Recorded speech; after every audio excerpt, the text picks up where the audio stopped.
Right. So ఈ వీడియోలో మనము నేషనల్ మానిటైజేషన్ పైప్ లైన్ గురించి తెలుసుకుందాం. సో ఇది న్యూస్ లో ఉంది మనకి, national monetisation pipeline.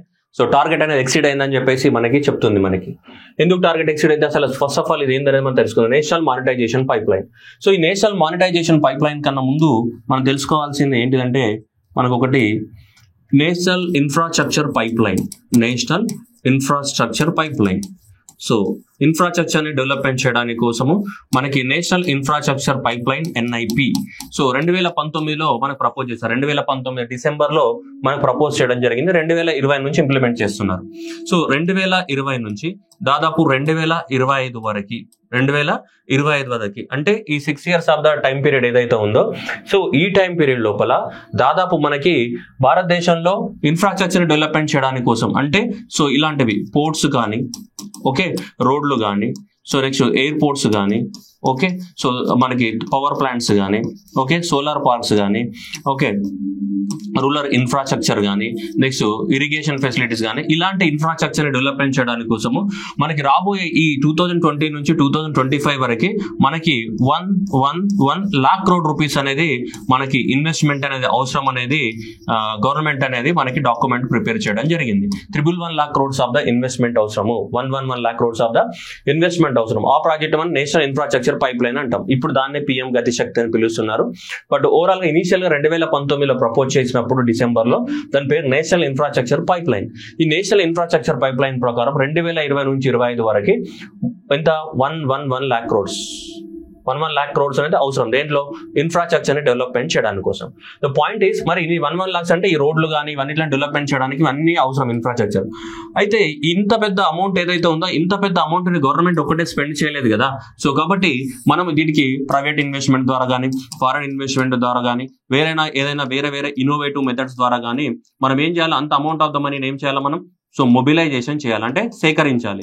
So ఏదో రకంగా వాటి అంత అమౌంట్ ఆఫ్ ద మనీని ఏం చేయాలి, మనం మొబిలైజేషన్ చేయాలి. సో మేబీ కొంత గవర్నమెంట్ పెడుతుంది, కొంత ప్రైవేట్ సెక్టార్ పెట్టచ్చు, కొంత ఫారెన్ నుంచి ఫండింగ్ తీసుకురావచ్చు, వరల్డ్ బ్యాంక్స్ నుంచి లోన్స్ ద్వారా, రకరకాల మెథడ్స్ ఉన్నాయి మనకి. సో కాబట్టి అంత గవర్నమెంట్ పెట్టలేదు కాబట్టి ప్రైవేట్ వాళ్ళ సాగం తోటి, ఫారెన్ ఫండింగ్ తోటి సో ఇవన్నీ చేయాలి. అయితే ఇందులో ఒకటి ఇన్నోవేషన్ మెకానిజం కూడా ఉన్నాయి. అంటే కొత్త మెథడ్స్ ఏమైనా ఇంప్లిమెంట్ చేయడానికి అవకాశం ఉందా అంటే ఒక కొత్త మెథడ్ కనుక్కున్నారు. సో ఒక కొత్త మెథడ్ ఇదన్నమాట. ఇది national monetisation pipeline. National monetisation pipeline. ఈ నేషనల్ మానిటైజేషన్ పైప్ లైన్ ఏంటిదంటే ఇది కొత్తది ఏం కాదు, దీంట్లో పార్ట్ అన్నమాట. దీంట్లో నేషనల్ ఇన్ఫ్రాస్ట్రక్చర్ పైప్ లైన్ కి కావాల్సినటువంటి 111 lakh crores ఏవైతే ఉన్నాయో ఈ 111 lakh crores లోపల కొంత అమౌంట్ ఆఫ్ ద మనీని మనం ఈ ప్రాసెస్ ద్వారా మొబిలైజేషన్ చేయాలి. ఏ ప్రాసెస్ ద్వారా, సో ఈ నేషనల్ మానిటైజేషన్ పైప్ ద్వారా. దేని ద్వారా, నేషనల్ మానిటైజేషన్ పైప్ లైన్ ద్వారా దాదాపు మనకి 6 లక్షల కోట్లు, ఎంత 6 lakh crores అనేది మనకి ఈ నేషనల్ మానిటైజేషన్ పైప్ లైన్ ద్వారా మనం ఏం చేయాలి, మొబిలైజేషన్ చేయాలని టార్గెట్ గా పెట్టుకున్నారు. మొబిలైజేషన్ ఎన్ని సంవత్సరాలలో, 4 years లోపల 6 lakh crores ని మొబిలైజేషన్ చేయాలి.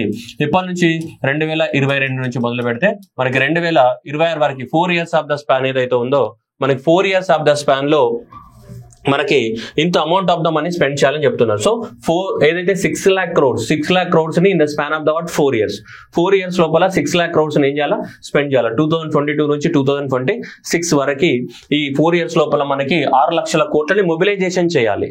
ఏ పద్ధతి ద్వారా, నేషనల్ మానిటైజేషన్ అనే ఒక మెథడ్ ద్వారా. సో అంటే ఈ 6 lakh crores is the part of the what, this 111 lakh crores. ఈ 111 lakh crores ఏవైతే ఉన్నాయో ఈ 111 lakh crores లోపల సో ఈ 6 lakh crores అనేది స్మాల్ పార్ట్ అనమాట. ఎనీవే ఇది ఒక కొత్త ఇన్నోవేషన్ మెకానిజం అనమాట. సో ప్రైవేట్ సెక్టార్ నుంచి ఫండ్ ఏం చేయడానికి, మొబిలైజేషన్ చేయడానికి కోసం. అయితే ఏంటిది అనేది మనం మాట్లాడుకుందాం. What is the meaning of the national monetisation pipeline. National monetisation pipeline, ఓకేనా. సో రైట్, ఇప్పుడు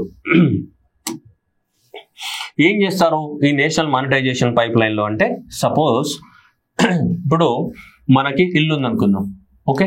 సో ఆ ఇంట్లో ఏం చేసాం, మనకి సో ఇట్లా ఇల్లు ఉంది, ఆ ఇల్లు ఏం చేసావు, స్టోర్కి ఇచ్చావు, స్టోర్ కాదు ఇంటి పనికి రెంట్కి ఇచ్చావు, ఓకే. సో అశోక్ నగర్ లో చదువుకోవడానికి పిల్లలు సివిల్స్ ప్రిపేర్ అవుతారు, గ్రూప్ 1 ప్రిపేర్ అవుతారు, రెంట్కి ఇచ్చావు. కానీ ప్రిపేర్ కాకుండా వేరేమో చేసిరు, మనకు తెలియదు. తర్వాత ఏం చేసాం, ఇంట్లోకి వెళ్ళగొట్టేసినాం వాళ్ళని, ఓకే, ఆగమాగం చేసిరు. సరే ఇప్పుడు వాళ్ళు మనకి ఫస్ట్ ఫ్లోర్ లో సో ఓనర్ ఉన్నాడు అనుకుందాం. ఫస్ట్ ఫ్లోర్ లో ఓనర్ ఉన్నాడు. సో ఇక్కడ చాలా ఇంపార్టెంట్ ఈ పాయింట్. సో ఓనర్ కి ఏముంటాయి, all rights. So all rights of the property property is reserved for the owner. So ఇక్కడ రెంట్ అనేది రైట్ ఫస్ట్ ఫ్లోర్ కానీ అండ్ నెక్స్ట్ ఏంటి సెకండ్ ఫ్లోర్ కానీ ఈ రెండు ఉన్నాయి. ఈ ఫస్ట్ ఫ్లోర్ అనేది దేనికి ఇవ్వబడింది, ఇది రెంట్కి ఇవ్వబడింది. ఓకేనా, సెకండ్ ఫ్లోర్ కూడా ఏమి ఇవ్వబడింది, రెంట్కి ఇవ్వబడింది. ఆ రెంట్కి ఇచ్చిన రోజులు వీడు ఏం చేస్తాడు, సరే ఇది ఒకటి 10,000 రూపాయలు రెంట్ కడుతున్నారు, వీళ్ళకి 10,000 రూపాయలు, వీళ్ళకి 10,000 రూపాయలు ఇస్తున్నారు. సో 10,000 రూపాయలు అనేది రెంట్గా కడతారు. సో ఓనర్ ఉంటాడు. అంతా 10,000 రూపాయలు ఇచ్చినంత మాత్రాన వాళ్ళ ప్రాపర్టీ వాళ్ళ సొంతమా కాదు కదా. ప్రాపర్టీ అనేది ఎవరు సొంతం, ఓనర్ సొంతం. వీళ్ళు ఎన్ని రోజుల పాటు రెంట్ ఉంటారో అన్ని రోజుల పాటు every month they has to pay. So 10,000 rupees అనేది కంటిన్యూగా పే చేస్తుంటారు. అలా రెంట్ ఇచ్చిన రోజులు వాళ్ళు మీరు ఏం చేయకండి, సో కానీ రెంట్ ఇవ్వండి, శుభ్రంగా చదువుకోండి అని చెప్పినట్టు ఉన్నారు. ఓకే అంకుల్ అని చెప్పినారు వీళ్ళు. ఓకే అట్లా ఏం చేస్తున్నారు, ఆ సంసారం అనేది కొనసాగుతూ ఉంది. ఇలా మనం రెంట్ ఇస్తుంటాము, ఓనర్ అంకుల్ ఏమన్నాడు. ఇది జనరల్ గా జరిగే ప్రాసెస్, మీ అందరికి తెలుసు. ఇక్కడ పాయింట్ ఏంటిదంటే రెంట్ ఇచ్చినంత మాత్రాన మనం ఇంటి ఓనర్స్ కాలేము. ఇది పాయింట్ అయితే అందరికి తెలుసు, చిన్న లాజిక్. ఇప్పుడు ఇక్కడ కూడా ఏం చేస్తామంటే నేషనల్ మానిటైజేషన్ పైప్ లైన్ పేరుని ఒకసారి అర్థం చేసుకుందాం. పేరు అంటే national monetisation pipeline. National ఏమంటున్నాము అమ్మా అంటే monetisation pipeline. Pipeline అంటే చేయడమే కదా. పైప్ లైన్ ఇస్ నథింగ్ మనం ఏంటి మన రెస్టారెంట్లోకి వెళ్ళాం అనుకో, దోసైన్ పైప్ లైన్ అంటాడా లేదా, దోసైన్ లైన్ అంటాడా లేదా, అంటే కంటిన్యూగా చేయడం. Pipe line is nothing but కంటిన్యూగా చేయడానే పైప్ లైన్ అంటాం. ఇప్పుడు చూడండి నేషనల్ మానిటైజేషన్ అంట. మానిటైజేషన్ అంటే నథింగ్ బట్ మనీలోకి కన్వర్ట్ చేయడం కదా. సో మనీలోకి కన్వర్ట్ చేయడం. దేన్ని మనీలోకి కన్వర్ట్ చేయడం అంటే గవర్నమెంట్ యొక్క ఆస్తుల్ని. నేషనల్ అంటే గవర్నమెంటే కదా. So government properties, so government యొక్క అసెట్స్ ఏవైతే ఉన్నాయో, సో ఈ గవర్నమెంట్స్ యొక్క అసెట్స్ ద్వారా సో మనం ఏం చేయాలా, మనీని జనరేట్ చేయాలా. ఎట్లయితే నువ్వు హౌస్ రెంట్కి ఇచ్చి మనీని జనరేట్ చేసావో అట్లాగే గవర్నమెంట్ యొక్క అసెట్స్ ఏవైతే ఉన్నాయో ఆ అసెట్స్ ని నువ్వు కూడా ఏం చేస్తావు, రెంట్కి ఇస్తావు అనమాట. సింపుల్ గా చెప్పాలంటే, మన భాషలో చెప్పాలంటే వాటి రెంట్కి ఇస్తావు. సపోజ్ అనుకుందాం రెంట్కి ఇచ్చిన తర్వాత వాడికి మనీ పే చేస్తాడు. సపోజ్ అనుకుందాం ఒక 200 కిలోమీటర్ల రోడ్డు ఉంది. ఓకే, నేషనల్ హైవే ఒక 200 కిలోమీటర్ల రోడ్డు ఉంది. ఈ 200 కిలోమీటర్ల రోడ్డు అనేది ఓకే, సో 200 కిలోమీటర్ల రోడ్డు ఉంది. ఓకే, ఈ 200 కిలోమీటర్ల రోడ్ అనేది సపోజ్ మనకి ఇచ్చారు అనుకుందాం కాంట్రాక్ట్. సో అమరావతికి సో కాంట్రాక్ట్ ఇచ్చారు. అమరావతి అనే కంపెనీకి కాంట్రాక్ట్ ఇచ్చారు 200 కిలోమీటర్స్ రోడ్ కన్స్ట్రక్షన్ కి. అప్పుడు ఏం చేస్తారు, నేను ఈ ప్రాపర్టీని ఈ 200 కిలోమీటర్ నేను డెవలప్మెంట్ చేస్తా. ఈ 200 కిలోమీటర్లకి సో నాకు ఇచ్చారు. ఇప్పుడు నేనేం చేస్తా అంటే ఈ 200 కిలోమీటర్ల దగ్గర అక్కడక్కడ టోల్ గేట్లు పెట్టుకుంటా. ఓకేనా, అక్కడక్కడ టోల్ గేట్లు పెట్టుకొని 60 కిలోమీటర్లకు ఒక టోల్ గేట్ పెట్టుకొని సో ఏం చేస్తాం మనం, సో ఇక్కడ అంతా కూడా ట్యాక్స్ వసూలు చేసుకుంటాం. మనం టోల్ గేట్ అంటాం కదా, సో టోల్ ట్యాక్స్ అంటాం కదా. టోల్ ట్యాక్స్ వసూలు చేసుకొని నేను దీన్ని ఇస్తాను. అప్పుడు గవర్నమెంట్ నాకు డబ్బులు వస్తాయి. మరి ఎన్ని రోజుల పాటు సపోజ్ అనుకుందాం ఒక 25 years 30 years గవర్నమెంట్ ఏం చేసింది, నాకు సపోజ్ కాంట్రాక్ట్ రాసి ఇచ్చింది. ఓకే, అప్పుడు నేనేం చేస్తా, గవర్నమెంట్కి ఏం చేస్తా, డబ్బులు కడతా. అంతే కదా, నేను గవర్నమెంట్ డబ్బులు కడతా, దీనంతా నేను మెయింటైన్ చేసుకుంటా. అంటే ఏంటి, నాకు రెంట్కి ఇచ్చినట్టు. ఇది గవర్నమెంట్ నాకు రెంట్కి ఇచ్చింది. 200 కిలోమీటర్ల రోడ్డుని అమరావతికి గవర్నమెంట్ ఏం చేస్తే రెంట్కి ఇచ్చింది. రెంట్కి ఇచ్చిన దాని ద్వారా మనం ఏం చేస్తున్నాము, టోల్ ట్యాక్స్ వసూలు చేసుకుంటున్నాము. ఆ టోల్ ట్యాక్స్లు అన్ని వసూలు చేసుకొని సో ఏం చేస్తున్నాం, మనము ఉంచుకుంటున్నాం. ఎందుకంటే మనం గవర్నమెంట్కి ఏం కడుతున్నాం, రెంట్ కడుతున్నాం. ఎంతో కొంత రెంట్ కడుతున్నాం ఎవ్రీ ఇయర్. మిగతాదంతా మనకు ప్రాఫిట్ అన్నట్టే కదా. సో ఇప్పుడు గవర్నమెంట్ ఏం చెప్తుందంటే ఇదొక ఇన్నోవేషన్ మెకానిజము. సో ఈ ఇన్నోవేషన్ మెకానిజం ద్వారా రోడ్లు కానీ ఇప్పుడు పెద్ద పెద్ద టూరిజం స్పాట్లు కానీ సో చాలా వరకు మీకు ఒక చూపిస్తాయి. ఇప్పుడు ఇగో ఇవన్నీ కూడా చేయాలనుకుంటున్నాను. చూడండి, సో దట్ ఈస్ సో దాదాపు 4 సంవత్సరాలకి దాదాపు 6 లక్షల కోట్లు. ఎంత, 6 లక్షల కోట్లని మన గవర్నమెంట్ అనేది మొబిలైజేషన్ చేయాలనుకుంటుంది. ఏమేమి రెంట్కి ఇవ్వాలనుకుంటుంది చూడండి. రోడ్లు 1,60,000 కోట్ల రోడ్లని నాకంటే ఇన్ ద సెన్స్ మళ్ళీ అనుకోకండి, రైట్. సో రైల్వేస్ ని 1,52,000 కోట్లు, పవర్ ట్రాన్స్మిషన్ లైన్స్ కానీ, పవర్ జనరేషన్ కానీ, నేచురల్ గ్యాస్ పైప్ లైన్స్ కానీ, ప్రొడక్టివ్ పైప్ లైన్స్ కానీ, సో రియల్ ఎస్టేట్ కంపెనీస్ కానీ, టెలికాం సెక్టర్ కానీ, వేర్ హౌసింగ్ కానీ, మైనింగ్ సెక్టర్ కానీ, ఏవియేషన్ సెక్టర్ కానీ, పోర్ట్స్ కానీ, స్టేడియంస్ కానీ, ఇవన్నీ కూడా ఎవరికంటే వాడికి ఇచ్చేస్తుంది. ఓకే, నువ్వు పైసలు ఇయ్యి, వీటిని వాడుకో. అప్పుడు వాడు వాడుకొని వాడి బిజినెస్ వాడు చేసుకుంటాడు. గవర్నమెంట్కి ఏమొస్తుంది, ఇన్కమ్ వస్తుంది. అంటే గవర్నమెంట్ ఏం చెప్తుందంటే ఇవన్నీ ఆల్రెడీ ఏవైతే గవర్నమెంట్కి ఎగ్జిస్టింగ్ ఆస్తులు ఉన్నాయో, కొత్త ఆస్తులు క్రియేట్ చేయడం కాదు, ఉన్న వాటిని నేను చెప్పేది అదే. ఏవైతే ఉన్నాయో వాటిని ప్రైవేట్ వాళ్ళకి ఏం చేస్తారు, లీజుకి ఇస్తారు అనమాట. ఇలా ఇవన్నీ ఇస్తా అని చెప్తుంది. ఇవన్నిట్ల ద్వారా 6 లక్షల కోట్లు. చూడండి, ఎయిర్పోర్ట్స్ ఏం చేస్తుంది, ప్రైవేట్ వాళ్ళకి ఇచ్చేస్తుంది. రైల్వే స్టేషన్ల మెయింటెనెన్స్ ఎవరికి ఇస్తుంది, ప్రైవేట్ వాళ్ళకి ఇచ్చేస్తుంది. అండ్ నెక్స్ట్ ఏంటి, టెలికాం సెక్టర్ ప్రైవేట్ వాళ్ళకి ఇచ్చేస్తుంది. ఓకేనా, సో ఈ పోర్ట్స్ ఏవైతే ఉన్నాయో అవి కూడా ప్రైవేట్ వాళ్ళకి అప్పచెప్తుంది. అర్థమైందా? అంటే అప్పచెప్పడం అంటే రెంట్కి ఇచ్చినట్టు, లీజ్కి ఇస్తుంది. అప్పుడు లీజ్కి ఇచ్చినప్పుడు వాళ్ళు డబ్బులు పే చేస్తారు కదా, డబ్బులు పే చేసినప్పుడు ఆ డబ్బులు నెక్స్ట్ గవర్నమెంట్ ఏం చేస్తుందని మనకి ఇంపార్టెంట్. ఇప్పుడు ఇలా ప్రతి సెక్టార్ నుంచి ఇంత అమౌంట్ ఆఫ్ ద మనీని మొబిలైజేషన్ చేయాలనుకుంటుంది. టోటల్ ఎంత? 6 లక్షల కోట్లు. టోటల్ 6 లక్షల కోట్లని 4 సంవత్సరాలలో మొబిలైజేషన్ చేయాలనుకుంది. ఎప్పటి నుంచి? 2022, 23, 22, 23, 24, 25 ఎండింగ్ వరకు. సో అలా మొబిలైజేషన్ చేయాలనుకుంది. చూడండి, రోడ్డు సెక్టార్ ద్వారా ఎంత? 1,60,000 కోట్లని రోడ్డు సెక్టార్ ద్వారా మొబిలైజేషన్ చేయాలనుకుంటుంది. ఎట్లా? రోడ్లను ఏం చేస్తుంది? మనం ఇంతకుముందు చెప్పినట్టు కాంట్రాక్ట్కి ఇస్తుంది. ఎందుకు ఇలా చేస్తుంది సార్ మీకు అనిపిస్తుంది ఇప్పుడు సార్ అన్ని ప్రైవేట్ వాళ్ళకి ఇస్తుంది కదా, గవర్నమెంట్ మెయింటైన్ చేయొచ్చు కదా అనే డౌట్ మీకు కూడా వస్తుంది. ఓకేనా? The point is here, government ఏం చేయాలనుకుంటుంది అనేది పాయింట్ ఇక్కడ. ఓకే, ఇప్పుడు మనకి ఇంతకుముందు మనం తీసుకున్న ఎగ్జాంపుల్ ఉంది కదమ్మా, ఇంతకుముందు తీసుకున్న ఎగ్జాంపుల్లో 200 కిలోమీటర్ల రోడ్ అనేది సో ఏదైతే ఉందో ఆ టోల్ గేట్లతో సహా మనకు అప్పచెప్పింది. మనం లీజుకు తీసుకున్నాం గవర్నమెంట్ నుంచి. ఇది ఎవరి గవర్నమెంట్ యొక్క అసెట్ ఇది. ఓకే, రోడ్ అనేది మనది కాదు కదా, గవర్నమెంట్ ప్రాపర్టీ కదా, గవర్నమెంట్ యొక్క అసెట్ ఇది, ఆస్తి. ఈ ఆస్తిని గవర్నమెంట్ ఏం చేస్తుంది? మానిటైజేషన్ చేస్తుంది, అంటే క్యాష్ రూపంలోకి కన్వర్ట్ చేస్తుంది. ఎలా క్యాష్ రూపంలో కన్వర్ట్ చేస్తుంది అంటే, నాకు ఏమి ఇస్తుంది? ఇది లీజ్కి ఇచ్చింది అనుకుందాం. సపోజ్ నాకు 25 years కి లీజ్కి ఇచ్చేసింది. ఓకే, 25 years కి నాకు లీజ్కి ఇచ్చింది. ఓకే, దానికి బదులుగా నేనేం చేయాలి ఇప్పుడు? సో ఆ రోడ్ని మెయింటైన్ చేసుకుంటా. సో ఎవ్రీ ఇయర్ గవర్నమెంట్కి ఏం చేస్తుంటా? నేను some X amount, Y amount, Z amount నేను గవర్నమెంట్కి పే చేస్తా. ఓకేనా? ఓకే, ఇలా ఎంత గవర్నమెంట్ ఇలా రోడ్లు కానీ, పోర్ట్స్ కానీ, ఎయిర్పోర్ట్స్ కానీ, రైల్వే లైన్స్ కానీ, టెలికాం లైన్స్ కానీ, విద్యుత్ రంగం కానీ, ఇవన్నిట్ల ద్వారా గవర్నమెంట్ ఎంత సేకరించాలనుకుంటుంది? ప్రైవేట్ వాళ్ళ నుంచి 6 లక్షల కోట్లు సేకరించాలనుకుంటుంది. అవునా? రైట్. సో ఇప్పుడు చూద్దాం ఇక్కడ చూడండి, ఇదే ఇంపార్టెంట్. ఇక్కడ మానిటైజేషన్ చేసాం. ఓకే, మానిటైజేషన్ చేసిన తర్వాత సో గవర్నమెంట్ కి ఏం చేస్తాం? We have to pay the what? Money. So pay the what? Money. So money అనేది గవర్నమెంట్ కి పే చేసాం. డన్. సో మానిటైజేషన్ చేసాం, pay the money to government. మనం గవర్నమెంట్ కి ఏం చేసాం? మనీ పే చేసాం. ఇప్పుడు గవర్నమెంట్ ఏం చేస్తుందట అంటే వాటిని, ఇక్కడే అసలు కాన్సెప్ట్ ఇదే అనమాట. ఎందుకు ప్రైవేట్ వాళ్ళకి ఇస్తామంటే, గవర్నమెంట్ దగ్గర డబ్బులు ఉంటే గవర్నమెంటే ఏం చేస్తుంది? ఇన్ఫ్రాస్ట్రక్చర్ ప్రాజెక్టులను డెవలప్మెంట్ చేస్తుంది కదా. గవర్నమెంట్ దగ్గర డబ్బులు లేవు కాబట్టి ఇది ఒక ఇన్నోవేటివ్ మెకానిజం అన్నమా లేదా? నేషనల్ మానిటైజేషన్ పైప్ లైన్ ఏంటిది? ఒక సృజనాత్మకత. ఓకే, ఆలో సృజన తిన్నవారా కాదు ఇక్కడ. సో కాబట్టి monetisation pipeline, pay the what? So money to the what? Government. ఇప్పుడు గవర్నమెంట్ ఏం చేస్తుంది అయితే, ఈ మానిటైజేషన్ ద్వారా ఏవైతే డబ్బులు వచ్చినాయో, ఎంత ఈ మానిటైజేషన్ ద్వారా ఏదైతే 6 lakh crores అనేది గవర్నమెంట్ కలెక్ట్ చేసుకుంటుందో, సో ఈ 6 lakh crores ని తీసుకుపోయి మళ్ళీ మన దేనికోసము? ఈ ఇన్ఫ్రాస్ట్రక్చర్ ని కన్స్ట్రక్షన్ చేయడానికి కోసం మనకి డెవలప్మెంట్ చేస్తుందని చెప్తుంది. మనకి ఇన్ఫ్రాస్ట్రక్చర్ డెవలప్మెంట్ చేయడానికి కోసము 2020 నుంచి 2025 వరకు, 2020 నుంచి 2025 వరకు ఎంత కావాలా మనకి? 6 లక్షల కోట్లు కావాలి. ఎంత కావాలి? 6 లక్షల కోట్లు కావాలి కదా. So just sorry 111 lakh crores కావాలి మనకి. సో ఈ 111 lakh crores లో మనం జస్ట్ ఈ మెథడ్ లో మొబిలైజేషన్ చేస్తుంది ఏంటిది? 6 లక్షల కోట్లు. అంటే గవర్నమెంట్ యొక్క ఆస్తులన్నీ కూడా ప్రైవేట్ వాళ్ళకి ఇచ్చి, ప్రైవేట్ వాళ్ళ నుంచి డబ్బులు తీసుకుని, తిరిగి ఆ డబ్బుల్ని మళ్ళీ గవర్నమెంట్ దేనికోసం? మళ్ళీ ఇన్ఫ్రాస్ట్రక్చర్ నిర్మించడానికి కోసమే వాడుతుంది. ఇది ఒక టైప్ ఆఫ్ ఏంటిది? ఇన్నోవేటివ్ మెకానిజం అని గవర్నమెంట్ చెప్తుంది. అంటే బ్యాంకుల నుంచి లోన్లు తీసుకోవడము, అక్కడ నుంచి లోన్ తీసుకోవడం, ఇక్కడ నుంచి లోన్ తీసుకోవడం ఎందుకు? మనమే డైరెక్ట్ ప్రైవేట్ వాళ్ళకి ఇచ్చేస్తే వాళ్ళు వాటిని మెయింటైన్ చేస్తారు. వాళ్ళ దగ్గర నుంచి డబ్బులు తీసుకుని ఏవైతే వాళ్ళు డబ్బులు ఇస్తున్నారో ఆ డబ్బుల్ని మళ్ళీ తిరిగి ఏం చేస్తాం? మళ్ళీ ఇన్ఫ్రాస్ట్రక్చర్ కోసమే వాడుకుంటాం మనం అని చెప్తున్నారు. ఏదైతే ఇన్ఫ్రాస్ట్రక్చర్ ఉందో ఆ ఇన్ఫ్రాస్ట్రక్చర్ రెంట్కి ఇచ్చి, ఆ రెంట్కి ఇచ్చిన డబ్బుల ద్వారా మళ్ళీ ఏం చేస్తావు? నువ్వే వాడుకుంటావు. అంటే నీ ఇల్లు ఉంది, నీ ఇల్లు ద్వారా ఇల్లు కట్టుకున్నావు, ఇల్లు కట్టుకోవడం ద్వారా ఏమొస్తుంది? నీకు రెంట్ వస్తుంది. ఆ రెంట్ వచ్చిన ద్వారా ఆ రెంట్ ఏం చేస్తావు? మళ్ళీ ఇల్లు కట్టుకోవచ్చు కదా నువ్వు సేవ్ చేసుకొని. ఇక్కడ కూడా అదే మెథడ్ అనమాట మనకి. సో ఏదైతే మనము నేషనల్ ఇన్ఫ్రాస్ట్రక్చర్ ఈ పైప్ లైన్ ఏదైతే ఉందో, ఈ పైప్ లైన్ ద్వారా ఏదైతే అమౌంట్ ఆఫ్ ద మనీ సేకరిస్తామో, ఈ 6 లక్షల కోట్లు అనేది, సో ఈ 6 లక్షల కోట్లు అనేది సేకరించినప్పుడు ఈ 6 లక్షల కోట్లని దేని ద్వారా?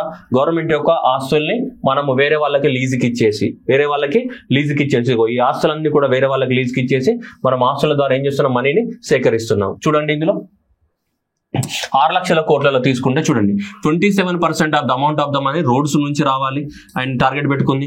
రైల్వేస్ నుంచి 25% ప్రైవేట్ వాళ్ళకి ఇచ్చేసి, పవర్ ట్రాన్స్మిషన్స్ లైన్ ద్వారా 8%, పవర్ జనరేషన్ ద్వారా 7%, టెలికాం రంగం ద్వారా 6%, వేర్ హౌసింగ్ ద్వారా 5%, మైనింగ్ సెక్టర్ ద్వారా 5%, గ్యాస్ పైప్ లైన్స్ ద్వారా 5%, ఇలా పోర్ట్స్ ద్వారా 2%, ఇలా మొత్తం కూడా సో ఎంత? 6 లక్షల కోట్లు.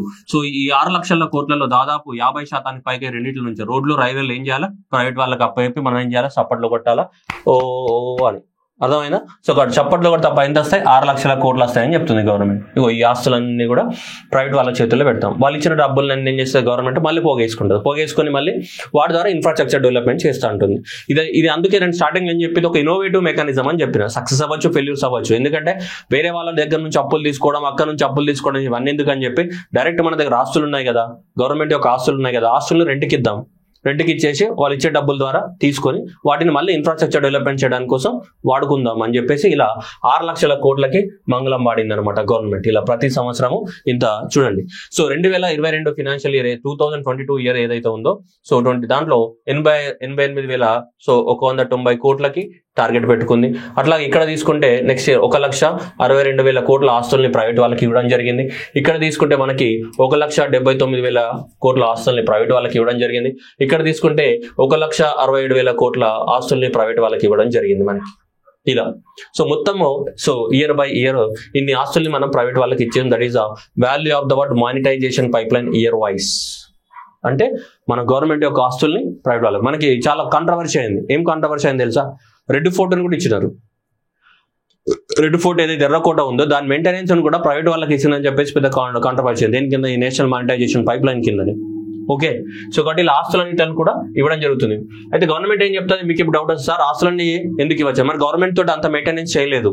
రెండవది, అంత మెయింటెనెన్స్ చేయలేదు. గవర్నమెంట్ మెయింటైన్ చేస్తే గవర్నమెంట్కి ఎప్పుడు డబ్బులు రావాలా? అందుకని ప్రైవేట్ వానికి ఇస్తే వాని బాధ వాడిని పడతాడు. సో మనకి డబ్బులు వస్తాయి, ఆ డబ్బుల ద్వారా మనం ఇంకా ఎక్స్ట్రా రోడ్ వేద్దాం, కొత్త రోడ్ వేద్దాం. మనకి ఆ టెలికామ్ని వాడు మెయింటైన్ చేస్తే మనం కొత్త టవర్లు నిర్మిద్దాం వాడు ఇచ్చిన డబ్బుల ద్వారా అని గవర్నమెంట్ ఈ రూల్ని అజంప్షన్ చేసుకుంది. సో అది వాళ్ళకి లీజ్కి ఇచ్చేస్తుంది. అర్థమవుతుందా? సింపుల్గా అదే అనమాట. సో అది ఇది. సో ఇప్పుడు న్యూస్ లో ఎందుకుంది నేషనల్ మానిటైజేషన్ పైప్ లైన్ అనేది? న్యూస్ లో ఎందుకుందంటే చూడండి, according to the word NITI Aayog, the government of India monetised the worth of the 1.5 lakh crores in the financial year 2023 and 24. Last financial year లో దాదాపు 1.5 లక్షల కోట్ల ఆస్తుల్ని మనకు ఏం చేశారంట? మానిటైజేషన్ చేశారంట. So it is against the target of the 1.8 lakh crore. పోయిన సంవత్సరం యొక్క టార్గెట్ కనుక మనకి తీసుకుంటే ఇగో 2023-24 ఏదైతే ఉందో ఇదే కదా, 23-24 లో దాదాపు మనకి ఎంత 1.8 lakh crores అనేది మన టార్గెట్. ఇక్కడ 1,79,000. సో ఇది ఎంత ఉంది కదా, అదంతా 1.8 lakh. సో ఈ 1.8 lakh crores టార్గెట్ లో మనం ఆల్మోస్ట్ 1.5 lakh crores అనేది అచీవ్ చేసినాం అని చెప్పేసి మనకు రిపోర్ట్ రిలీజ్ చేసినారు. ఇది so almost 1.56 lakh crores out of the word. So 1.8 out of the word national monetisation pipeline కింద మనం టార్గెట్ రీచ్ చేసామని చెప్తున్నాం మనం. ఓకేనా? సో అది మనకి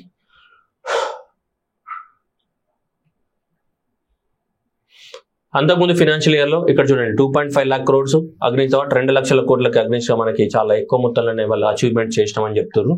సరే, అదంతా మనకు అవసరం లేదు అంతా కూడా. బట్ సో ఇది ఇంత అచీవ్ చేయడం అనేది జరిగింది మనకి. ఓకేనా? సో అది క్లారిటీగా గుర్తుపెట్టుకోవాలా. సో ఇందులో ఇగో ఇవన్నీ కూడా ఇవి ఇంత ప్రాపర్టీస్ ని మనకి ఆస్తులు ఏం చేస్తున్నారు? లీజుకు ఇస్తున్నాం అన్నమాట మనకి. అయితే గవర్నమెంట్ ఏమంటది? ఇవన్నీ ప్రైవేట్ వాళ్ళకి దారాదత్తం చేస్తున్నారు, ప్రైవేట్ వాళ్ళకి దారాదత్తం చేస్తున్నారంటే గవర్నమెంట్ ప్రైవేట్ వాళ్ళకి ఇవ్వట్లేదు. ప్రైవేట్ వాళ్ళకి సొంతం కాదు కదా, మన ఇంట్లో రెంట్కున్నంత మాత్రాన మనం చెప్పినట్టు ఇంతకు ముందు కదా అశోక్ నగర్ లో ఎంత నువ్వు ఆగం చేసినా కానీ నువ్వు ఇంటికి ఓనర్కి అవ్వలేవు కదా. అవునా కదా? ఇంటికి ఓనర్ అవుతావా? అవ్వలేవు. ఎన్ని రోజులు ఉన్నా నువ్వు రెంటర్వే. ఇక్కడ కూడా అంతే. గవర్నమెంట్ ఆస్తుల్ని ప్రైవేట్ వాళ్ళు అనేది ఎన్ని రోజులు తీసుకున్నా కానీ సో నువ్వు దానికి గవర్నమెంట్ అనేది ఓనర్ ఉంటుంది తప్ప ప్రైవేట్ వాడు ఓనర్ అవ్వడు. దాన్ని మెయింటైన్ చేసి గవర్నమెంట్కి డబ్బులు వస్తూనే ఉంటాయి. గవర్నమెంట్ అది తీసుకుపోయి మళ్ళీ ఎక్కడ పెడుతుంది? ఇన్ఫ్రాస్ట్రక్చర్లో ఇన్వెస్ట్మెంట్ పెడుతుంది అంతే. ఓకే, సో ఇది చెప్పేది ఏంటంటే ఆకీస్ పాక్ పాకీస్ కరివేపాక్ అన్నట్టు ఉంది, అంతేనా? సో అటు ఇటు కాకుండా. సో కాబట్టి ఈ 6 లక్షల కోట్లని మనకి సో ఇన్వెస్ట్మెంట్ పెడుతుంది. ఓకేనా? సో ఇది మీకు ఆల్రెడీ క్వశ్చన్ వచ్చి ఉంది, మీరు అబ్జర్వ్ చేశారు లేదు?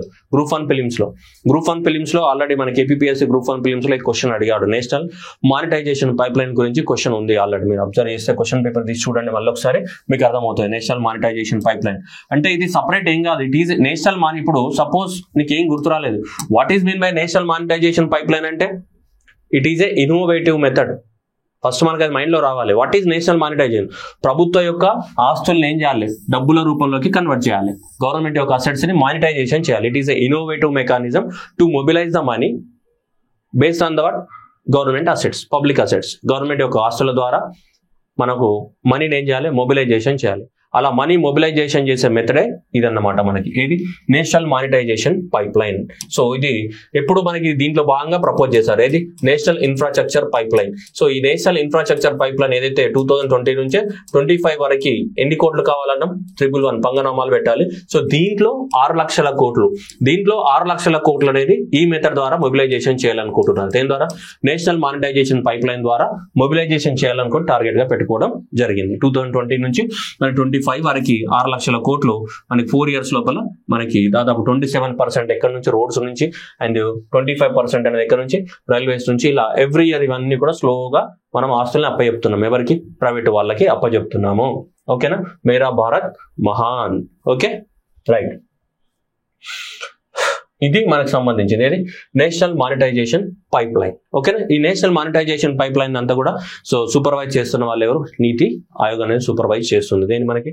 So finance ministry in association with that so national ఇది నీతి ఆయోగ్ వాళ్ళు కలిసి దీన్ని సూపర్వైజ్ చేస్తున్నారు. మేజర్గా అయితే ఫినాన్స్ మినిస్ట్రీ ఉంటుంది, ఎందుకంటే డబ్బులని వాళ్ళకే కదా వచ్చేది. So right. సో ఇది మనకి దీనికి సంబంధించినటువంటి స్టోరీ, ఏది national monetisation pipeline. Okay, thank you everyone and all the best.